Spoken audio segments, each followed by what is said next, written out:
আকাশ তখন ঝিমধরা নীল, চারিদিকে নিস্তব্ধতা, কিন্তু সেই নিস্তব্ধতার ভেতরেই ছিল এক অলক্ষ্য কাঁপন। ফার্মগেটের উপর দিয়ে উড়ে গেল একটি অচেনা শব্দের ঝাঁকুনি। কেউ বুঝল না সেটি আসলে কি ছিল। ঢাকার আকাশ কাঁপিয়ে দিয়েছিল যে শব্দ, সেটি হয়তো ছিল কোনো যুদ্ধ বিমানের মহড়া, হয়তোবা মিয়ানমারের জান্তা সরকারের ছোড়া সতর্কবার্তা, অথবা হয়তো কিছুই না, শুধু আমাদের আতঙ্কিত কল্পনার ফিসফাস। কিন্তু প্রশ্নটা থেকে যায়, যদি কিছু হতো, যদি ঢাকায় পড়তো একটি মিসাইল, আমরা কি করতাম? একটি স্বাধীন রাষ্ট্রের সবচেয়ে বড় পরিহাস হলো তার স্বাধীনতা কেবল ভূমির উপরে থাকে, আকাশ থাকে দখলে অন্য কারো। আকাশটা আমাদের নয়, এই লজ্জা আর কতকাল বইবে?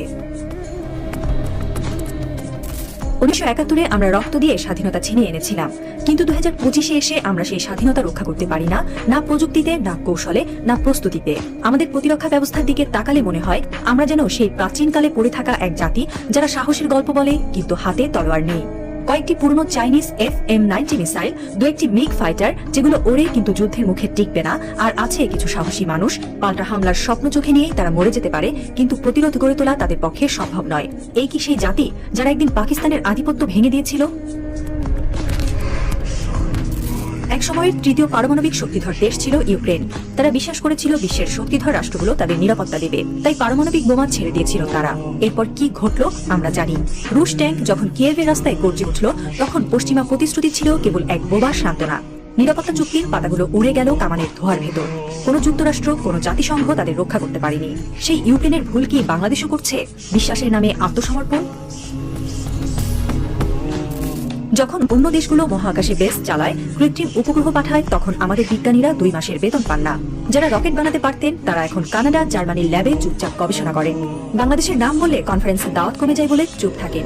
একটা সময় বাংলাদেশে এমন সব প্রতিভাবান তরুণ ছিলেন যারা কেবল মেধা দিয়েই বিশ্বের তাক লাগাতে পারতেন, কিন্তু আমরা তাদের সম্মান না দিয়ে বিদেশে পাঠিয়ে দিয়েছি। আজ তারা কাজ করেন নাসার ভেতরে, SpaceX-এ কিংবা চীনের বিশ্ববিদ্যালয়ে। তারা রকেট ইঞ্জিনিয়ারিং শেখায়, অথচ তাদের নিজের দেশ আজও প্যারাসুট মডেলের ড্রোন চালাতে শেখেনি।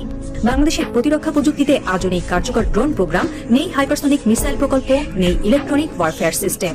আছে শুধু ফাইল ঘোরানো, সেমিনারে যাওয়ার সরকারি ফটো সেশন, যেখানে দেশকে উপস্থাপন করেন এমন মানুষ যারা AI শব্দের ফুল ফর্মও জানেন না।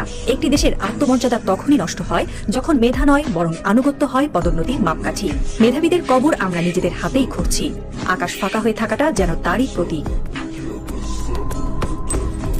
বাংলাদেশের সীমান্ত ঘেঁষে দাঁড়িয়ে আছে এক অস্থির প্রতিবেশী মিয়ানমার।